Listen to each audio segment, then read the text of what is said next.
Hey, I'm with Jeremy Park, the owner of Zipline Strings, manufacturer of boutique, custom made strings. Jeremy, how are you doing today? Good. How are you, Doc? I'm doing well. So, like people always ask me what I do, and I'm kind of like not super eager to tell them I'm a yo-yo pro because of all the questions that kind of come after that. I'm hmm I'm imagining the questions you get as a yo-yo string maker, like even like a niche of a niche kind of thing. Do you Right. get funny reactions from folks when you tell them you make strings? Yeah, like all the time, the biggest answer I get is people still do that. They're really just like one, oh, you make just the string, right? Like, do you make the yo-yo too? And then that's like a different topic, but usually the response is like, I didn't even know people still played yo-yo. Yeah. So that's usually what I get, and then it's like, oh, there's really a market for selling yo-yos still, or there's a like, who do you sell strings to? Like, just like stuff like that. So hmm I want to get to the questions. We have a lot Sure. of great questions. The first one comes from Eric Mishker, who's a Patreon sponsor on patreon.com/docpop. The His question is: Cotton seems to have become popular amongst the fixed axle players. Any new formulas in the works? And then he also asks, two-part question: Has Zipline ever considered a modern responsive focus string that is cotton poly blend? The first part of the question was, is it asking about our specific string cotton with a K? Yeah, yeah. Okay. You could tell it better, but cotton, I'll just say KOT dash N, is by far my favorite fixed axle string. Oh, Uh, awesome. yeah. For any of my wood yo-yos, that is my go-to string. I love it so much. So what Eric is asking in the first part is, since it's such a standard for fixed axle players, are there any new formulas in the works? Not really. And the reason why is that string took me, I'm not even joking, almost 3 years to make. I Before I was like confident that, like, yes, this is worth the money that it's going to cost to buy it, you know? Um, because the way that I make it is so different than any other string that I make, that I knew it was going to be pretty expensive, have a pretty expensive retail. Um, so because it took that long and it was such a huge achievement once I got to that point, I haven't made any plans to make any other versions of it other than maybe something a little bit thicker. Um, I've tried other colors too of the same brand of materials using the same method to make it, and they all don't feel as nice as the cotton, uh, the white cotton that we came up with. Um, so that being said, or I'm not currently making any plans to do like different variations of it. I made sure I started off with a long enough string length too, to where there wouldn't be the question of, can you make a longer version and then have to have two different versions of it. So I think that this one's going to stay the way it is for a while. The only other thing I can think of is doing a black version. We've experimented with that, and Ed Haponic had tested that a little bit, and he seemed to like it with the black EH. Is that what it's called? Hmm. This actually brings another question of mine. When string gets old, do you toss it or do you wash it? I usually don't wash my string because I have so many strings, right? Hmm. But I don't throw it away because it's a non-biodegradable product, right? It's plastic usually, unless it's cotton. But it's like nylon and polyester is a plastic that's, I mean, it's kind of weird, but like I just feel like it's a bad thing to toss a bunch of string in the garbage. So I am growing a giant yo-yo ball, a yo-yo string ball. Hmm. That's what I do. I know some people will wash their string. I think if I was buying this product, I would probably wash it a couple of times before I set it aside, because it can be, and I have done it before. I just have the luxury of not needing to wash it because I make so many strings, I can just use a new string.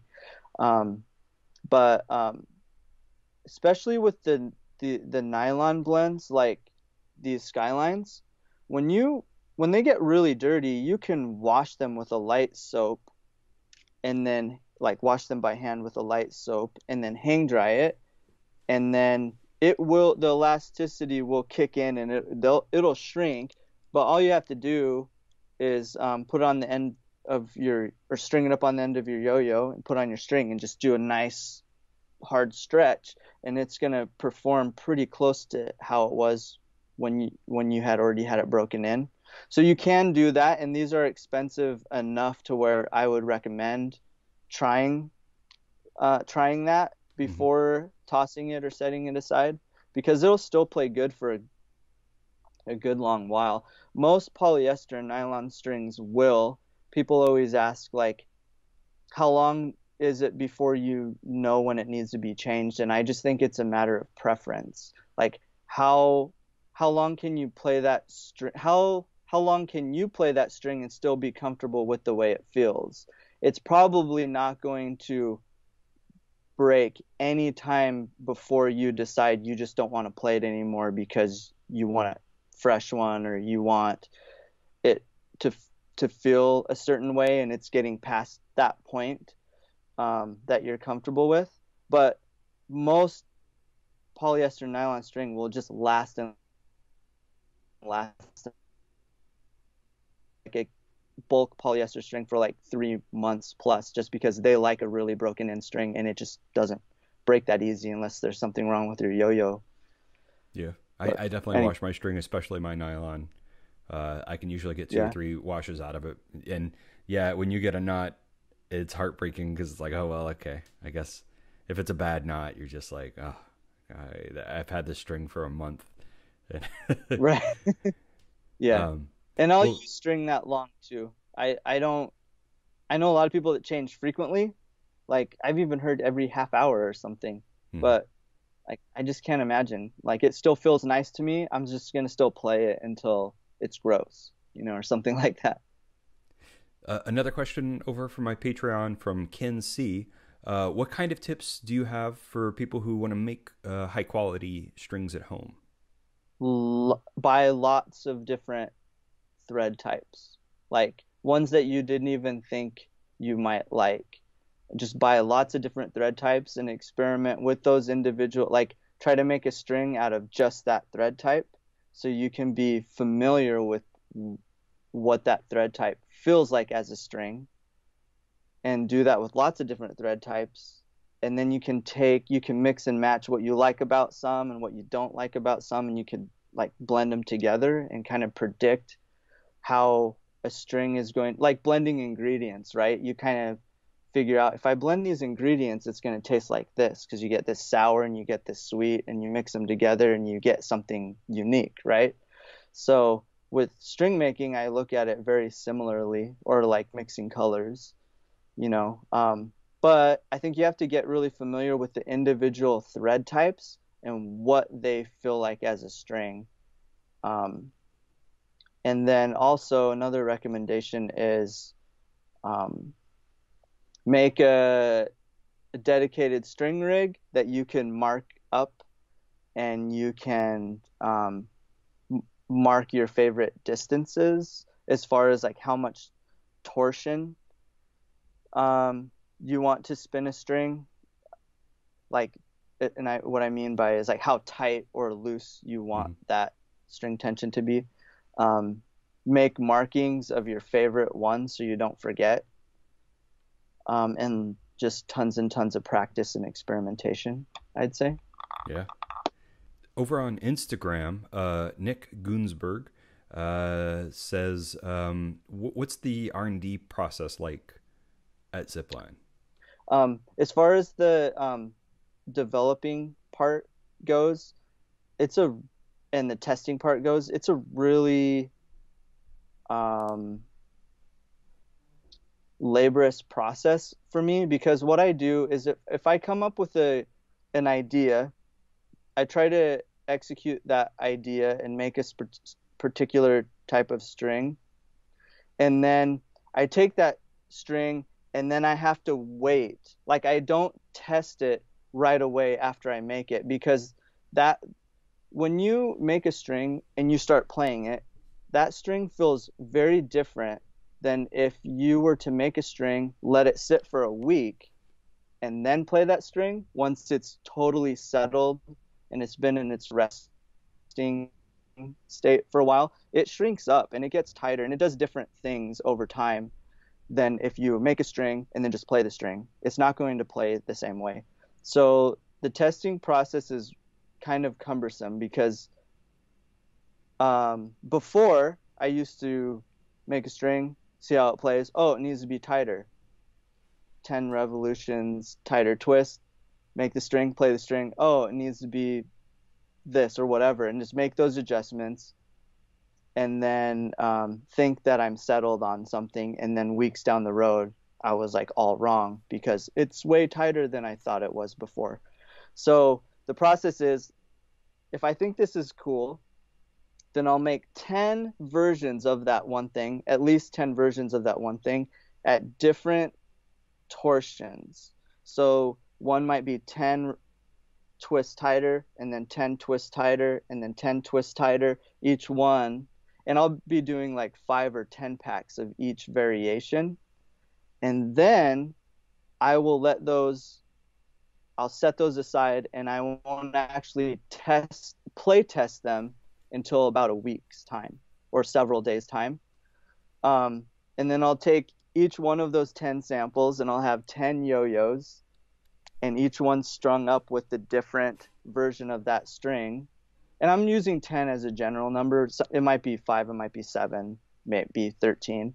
But anyways, I'll use the same yo-yo for all of those different variations, and then I'll play them performing the same set of tricks, and then take notes about how, like, what I like and dislike about each one. And some of the notes will be really fast, like, I don't like this one, or, whoa, this one is like really close, but it could be maybe 5 twists looser or something like that. Mm-hmm.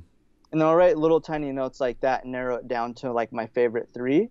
And then I have the formulas written down for each one, so I'll know that version is 845 twists. You know what I mean? Like the specific number of twist revolutions.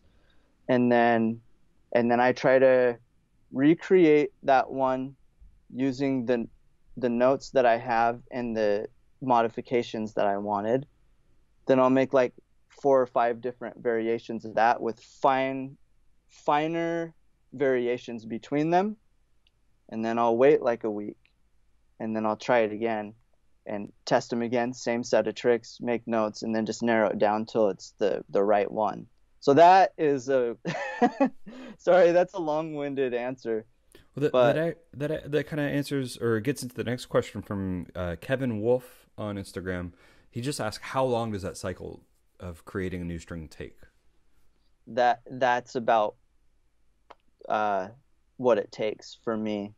And sometimes I'll be really excited about something, and I'll show my family or like some teammates. I'll send some samples, and they have feedback they're not as excited about it as I am or whatever. And then I'll obsessively repeat the whole process again. So sometimes it can take months. Sometimes it could take longer. Sometimes I'll give up and then come back to it a few months later and repeat the whole process. And like, for example, the cotton, I don't even know if I have any samples of that, but the cotton string, I'm not even kidding, took almost 3 years of doing that, and then giving up and coming back, and then doing the whole process of all these different variations of the same one. Which one plays the best? Narrowing it down. I still don't like it. I'm going to have to try a different material and do the same thing again. And I went through I bought hundreds of dollars worth of materials over time, trying to find the right combination of things that I wanted. And so sometimes it takes a long time, and sometimes you hit a home run right away. It just kind of depends on how much you like what you're doing and things like that, I guess.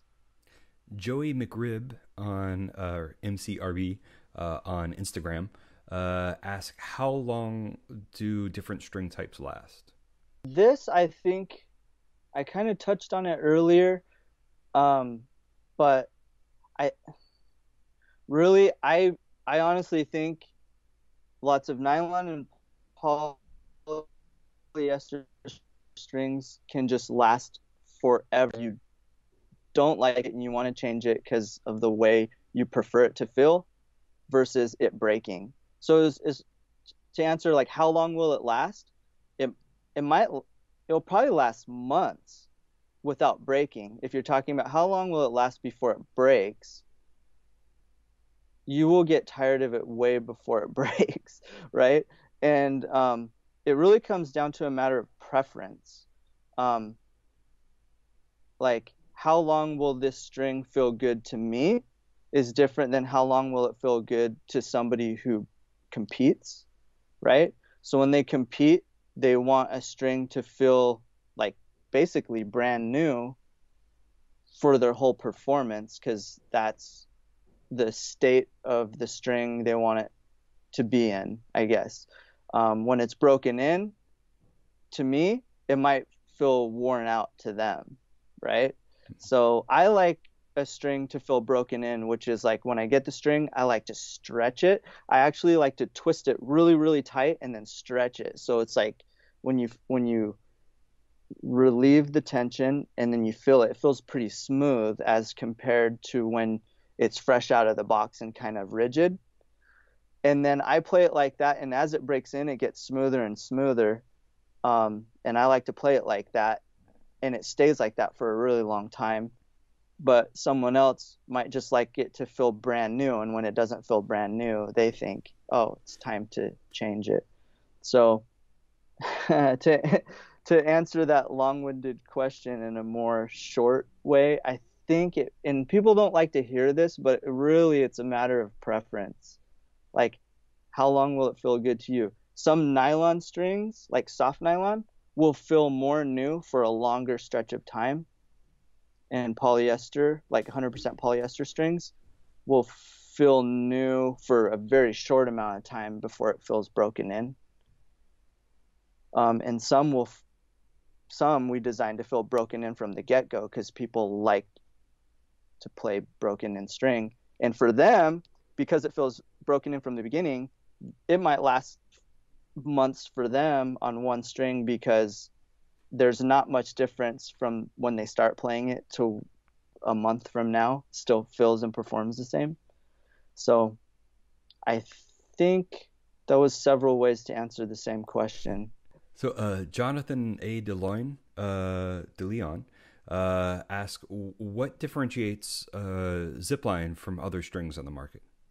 I think it's the the love that we're trying to project through our product, right? So I we have this I have this thing in my mind that when you open something, you feel something good. Like you feel joy, you feel love or whatever. And I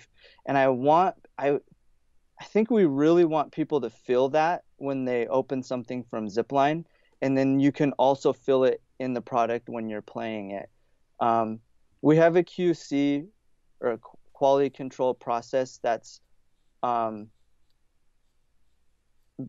I don't know, it's very special. Like these strings go through our fingers and we look for anomalies and we feel for anomalies and we look for anomalies, which it could be a kink or a thread that was sticking out because the manufacturer produced the thread and tied two pieces together and kept going because the thread broke or whatever.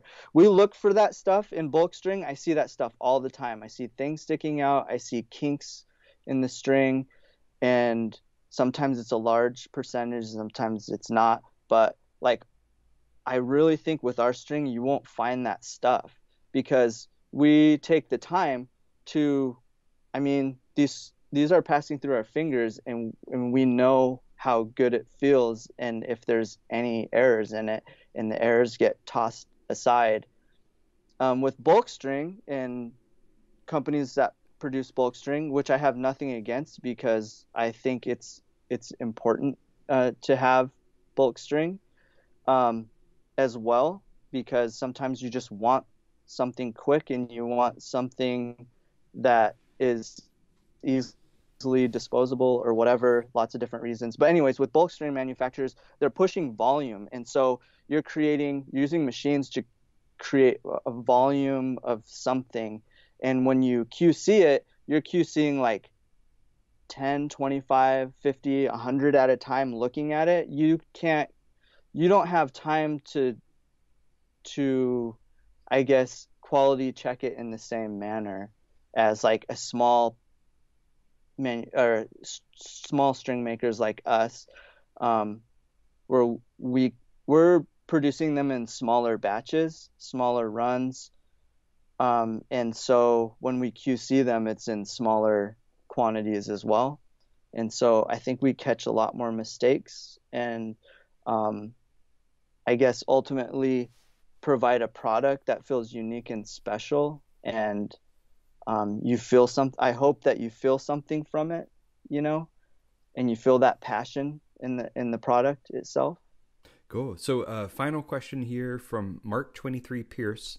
He wants to know, when can he buy a Daytripper? That is an excellent question. The Daytripper will be available on January 15th at 5 p.m. PST, or if you go on Zipline time, it's 6 p.m. Mountain time. Yeah, I think that's right.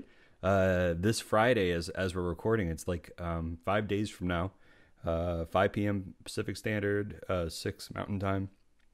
Yeah, the it'll be available on drpopular.com and ziplinestrings.com or Yeah, zipline.com. so, well, yeah, if you go to ziplinestrings.com, you'll see where it says shop, and you click on that, and it takes you to the shop Mash where that you can shop get it. button. Yeah, mash that shop sign. Well, Jeremy, it's I been. love that sweater, by the way. Oh, thank you. Yeah, my wife knitted this. This is Yeah, Pac-Man Lopapecia that I designed for my birthday, and yeah, she knitted this, and it's got little pellets or pack pellets on the side, little fruit, and a little Pac-Man. So yeah, thank you. that's so incredible. Yeah, I saw you posted on Instagram, and I was like, no way. I can't believe she's able to do that. It's so awesome. Well, Jeremy, it's been great chatting with you. If people want to follow you and learn more about Zipline Strings, what's the best way for them to do that? You can go to our Instagram page, I think is where we get the most interaction, which is just Zipline Strings. Um, so Instagram / Zipline Strings. And then ziplinestrings.com, and our Facebook is also / Zipline Strings. So that's the best places where you can find us. Well, Pretty easy. thank you so much for hanging out and chatting with me, man. It was great chatting with you, and looking forward to seeing what people do with the Daytripper. Yeah, I'm really excited. I really think that the people who want this type of yo-yo will get it and they'll love it. So that's what I think. I'll boldly stand by that statement. Right on. Well, thank you so much. Thank you. You take care.